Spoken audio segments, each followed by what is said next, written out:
Welcome to the Slop Farm. Enjoy the video. You start by confirming the auto clicker version matches your OS and permissions.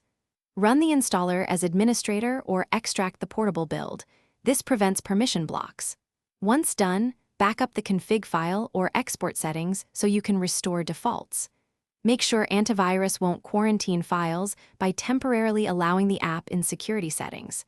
If an installer offers repair, choose it. Otherwise, proceed to manual file checks and logging so you can spot failures in the next step.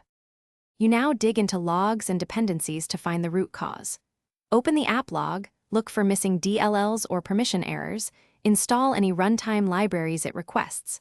Once identified, reset to a default profile and run with minimal settings to reproduce the issue reliably. Make sure hotkeys work when app is focused and test different interval values. Sometimes too low intervals trigger suppression. If clicks don't register, confirm target app, accept simulated input versus real mouse events. You finish by reinstalling the app or replacing corrupted files from a trusted package, then reapply your exported settings. Change the input method, switch between send input, mouse event, or low-level hooks, because compatibility varies by target program. Once stable, lock config and test multiple scenarios.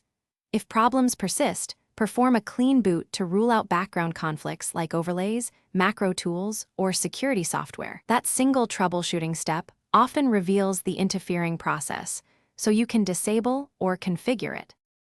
Thanks for watching. Consider subscribing if we helped you today.